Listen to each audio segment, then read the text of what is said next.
लक्ष्मण जी ने जीवन भर श्री राम की सेवा की, ये बात तो सभी लोग जानते हैं, लेकिन उनकी मृत्यु कैसे हुई ये बात बहुत कम लोग जानते हैं। लक्ष्मण जी को आज भी भाई के प्रति निस्वार्थ प्रेम व त्याग के लिए जाना जाता है। जब भगवान राम का इस धरती पर समय पूरा हो गया तथा उनकी धरती छोड़कर जाने का समय निकट आ गया, तब उन्होंने समय से पहले लक्ष्मण जी को वापस भेजने की योजना बनाई। भगवान श्री राम के द्वारा लक्ष्मण जी का त्याग करने तथा उनके द्वारा समाधि लेने की कथा बहुत ही रोचक है। तो दोस्तों, यह कथा आपको पसंद आए तो वीडियो को लाइक जरूर कर लें और चैनल को सब्सक्राइब भी कर लें। तो दोस्तों, पौराणिक कथाओं के अनुसार भगवान राम ने त्रेता युग में सारे कार्य संपन्न कर लिए थे और उनकी सारी लीलाएं समाप्त भी हो चुकी थी और धरती पर उनकी जीवन अवधि भी समाप्त होने का समय आ चुका था।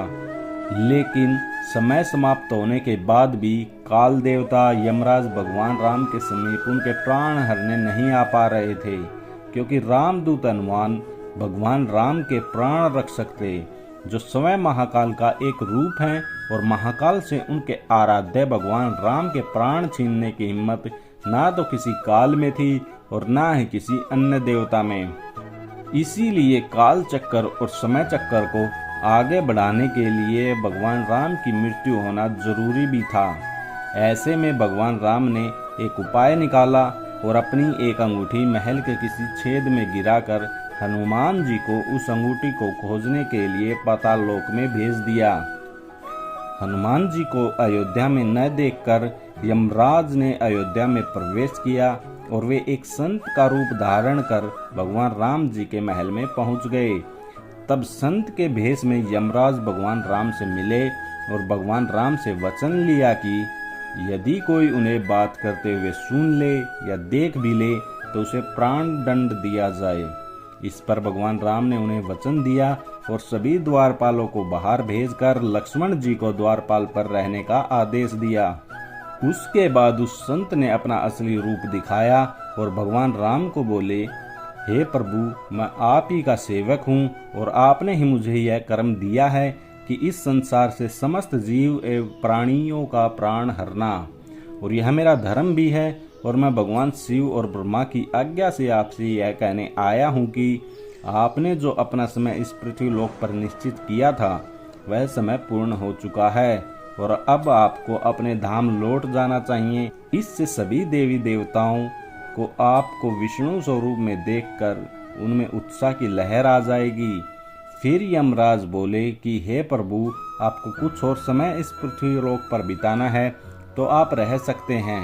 भगवान राम काल से बात कर ही रहे थे कि तभी वहां दुर्वासा मुनि आ गए और वो श्री राम से मिलना चाहते थे, लेकिन लक्ष्मण जी ने उन्हें कहा कि आपको जो भी काम है आप मुझसे कह दे, मैं वो काम पूरा करने का प्रयास करूंगा। इतना सुनते ही दुर्वासा मुनि क्रोध में आ गए और श्राप देने लगे कि अगर हमें भगवान से नहीं मिलने दिया गया तो मैं पूरी अयोध्या नगरी को अपने श्राप से जलाकर भस्म कर दूंगा। इस पर लक्ष्मण जी उनके श्राप के भय से सोचने लगे कि अगर मैं इन्हें प्रभु राम जी के महल में जाने दूं तो सिर्फ मुझे ही मृत्यु दंड मिलेगा, लेकिन अयोध्या नगरी तो बच जाएगी। धर्म संकट में फंसे लक्ष्मण ने अपने प्राणों की परवाह न करते हुए पूरी प्रजा के बारे में सोचा और अंदर जाने का फैसला किया और श्री राम कक्ष में चले गए। लक्ष्मण जी को वहां देखकर महाकाल अंतर ध्यान हो गए। श्री राम भी असमंजस में पड़ गए, लेकिन वे लक्ष्मण जी की दुर्दशा को समझ चुके थे। उन्होंने लक्ष्मण जी को महर्षि दुर्वासा को अंदर भेजने का आदेश दिया। महर्षि दुर्वासा ने श्री राम जी से कहा कि मैंने 1000 वर्षों तक उपवास किया है, आज मेरे उस व्रत की समाप्ति का दिन है, इसलिए इस समय आपके यहाँ जो भी भोजन तैयार हो उसे मैं ग्रहण करना चाहता हूँ। यह बात सुनकर श्री राम जी मन ही मन प्रसन्न हुए और उन्होंने उस मुनि श्रेष्ठ को तैयार भोजन परोसा। मुनि श्रेष्ठ दुर्वासा जी के जाने के बाद राम दरबार में लक्ष्मण जी के शर्त उल्लंघन पर चर्चा हुई।